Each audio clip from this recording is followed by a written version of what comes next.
semuanya, kembali lagi dengan aku Nona Mauboy. Kali ini aku masih ingin berbagi dengan kalian di seputaran dunia pendidikan, yaitu pendidikan anak usia dini atau PAUD. Buat kalian semua yang baru pertama kali mampir di channel aku, jangan lupa untuk tekan tombol subscribe-nya dan juga tekan tombol lonceng supaya setiap kali aku upload video terbaru dan update informasi lain dari Pulau Timur, kalian tidak ketinggalan. Terima kasih. Nah, kali ini aku ingin membahas tentang bagaimana caranya mengurus surat izin operasional di PAUD. Di video aku sebelumnya, teman-teman bisa lihat di sini.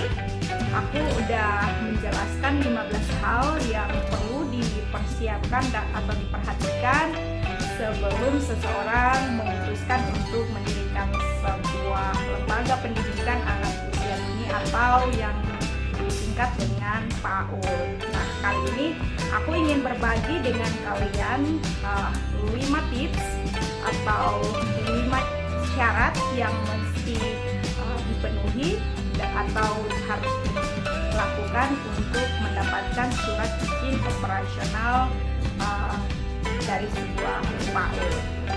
Yang pertama yang perlu kalian persiapkan untuk mengurus izin operasional PAUD kalian adalah membuat proposal permohonan izin operasional. Nah, di dalam proposal izin operasional ini ada beberapa hal yang perlu kalian perhatikan.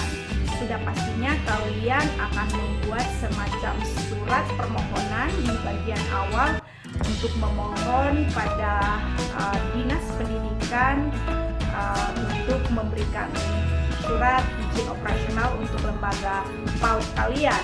Itu di bagian awal dari proposal kalian. Lalu hal apa aja yang perlu dimasukkan di dalam proposal izin operasional ini?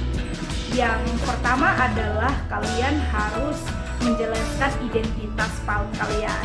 Di video aku sebelumnya, aku sudah singgung tentang kalian harus memilih nama dari lembaga PAUD kalian. Nah, di dalam proposal permohonan ini kalian harus menjelaskan tentang nama lembaga kalian dan juga apakah kalian adalah PAUD yang di bawah sebuah yayasan ataukah memang ini dibangun secara perorangan. Itu harus dijelaskan di dalam identitas PAUD yang kalian taruh di dalam proposal permohonan izin operasional ini.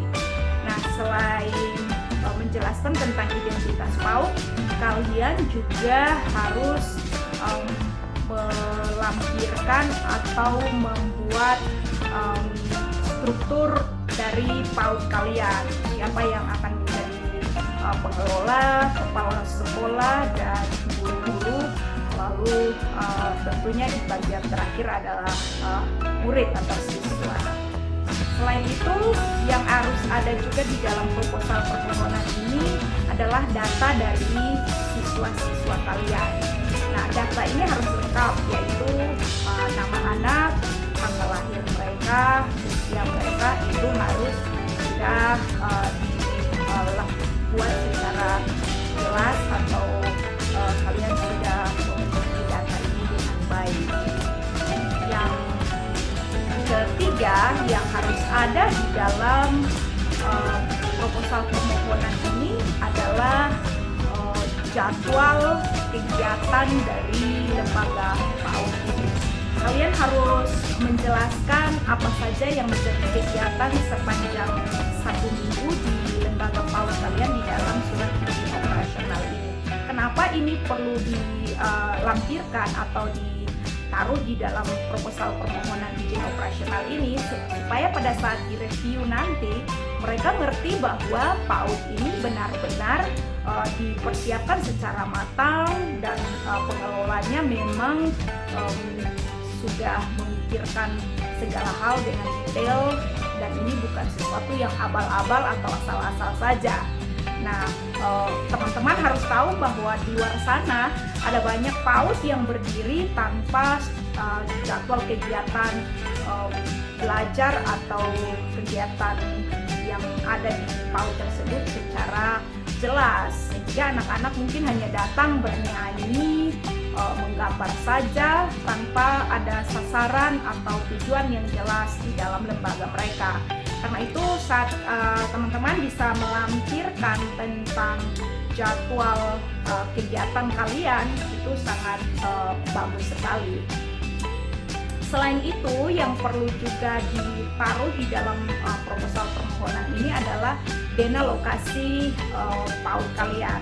Kenapa hal ini sangat penting? Nanti dari Dinas DKO akan datang, mungkin mereka belum menguasai daerah tersebut, tempat di mana PAUD kalian ada, mereka bisa melihat dari dana lokasi ini, dan itu juga akan membantu mereka untuk mengetahui apakah di dekat dari lembaga PAUD kalian itu sudah ada lembaga PAUD yang paling terakhir yang harus kalian lampirkan di dalam surat permohonan izin operasional ini adalah kartu identitas dari semua yang ada di dalam struktur organisasi, yaitu pengelolanya, guru-gurunya itu harus dilampirkan identitas mereka, yaitu KTP, fotokopi saja. Nah, ini hal-hal yang memang harus ada di dalam surat izin permohonan operasional PAUD yang kalian. Hal yang kedua, setelah proposal permohonan izin itu sudah selesai kalian buat, maka kalian bisa langsung ke desa untuk meminta keterangan domisili. Nah, teman-teman, kalau kalian sejak awal sudah mensosialisasikan rencana kalian ini secara verbal kepada para aparat atau pemimpin lokal, maka ini sangat membantu kalian pada saat kalian datang dan meminta untuk dibuatkan keterangan domisili. Mereka langsung tahu bahwa memang dulu sebelumnya kita sudah pernah datang ke mereka untuk memberitahukan bahwa kita punya rencana untuk membuka satu lembaga PAUD di wilayah mereka. Jadi kita akan datang lagi untuk meminta kepada mereka surat keterangan domisili ini untuk dilampirkan di berkas proposal permohonan kita yang nantinya akan dibawa di Dinas Pendidikan nanti. Biasanya di kantor desa atau desa kalian, mereka akan buatkan surat keterangan domisili yang nantinya ini akan kalian pakai untuk mengurus atau meminta izin dari izin operasional dari lembaga PAUD kalian. Saran saya, pada saat kalian mendapatkan keterangan domisili ini, kalian langsung mengcopy berapa lembar untuk kalian simpan sebagai arsip, dan juga untuk waktu kalian membutuhkan di waktu yang akan datang, kalian tidak perlu bolak-balik lagi meminta ke desa. Yang ketiga, setelah kalian mendapatkan surat keterangan dari desa setempat, kalian langsung membawa berkas tersebut ke kantor kecamatan. Di sana kalian mengatakan bahwa kalian ingin mengajukan surat izin operasional PAUD kalian, jadi minta surat keterangan dari mereka. Biasanya petugas kita untuk menunggu beberapa saat untuk mereka buatkan surat keterangan tersebut yang nanti ditandatangani oleh camat setempat. Yang keempat, setelah kalian mendapatkan surat keterangan domisili dari desa dan mendapatkan surat keterangan dari kecamatan, kalian saatnya untuk membawa semua berkas yang ada ke Dinas Pendidikan. Di Dinas Pendidikan kalian menyerahkan semua berkas-berkas yang ada, baik itu proposal permohonan yang kalian sudah buat maupun suket dari desa dan juga dari kecamatan. Yang kelima, kalian waktunya untuk menunggu karena mereka akan mereview semua berkas yang ada, Dan kalau tidak ada hal yang salah atau tidak ada hal yang mereka minta lagi, biasanya surat izin operasional dari PAUD kalian bisa mereka keluarkan. Nah, pada saat mereka memberikan surat izin operasional ini kepada kalian, itu biasanya berlaku selama 3 tahun. Jadi setelah itu kita harus ganti lagi atau memperpanjang lagi surat izin operasional dari PAUD.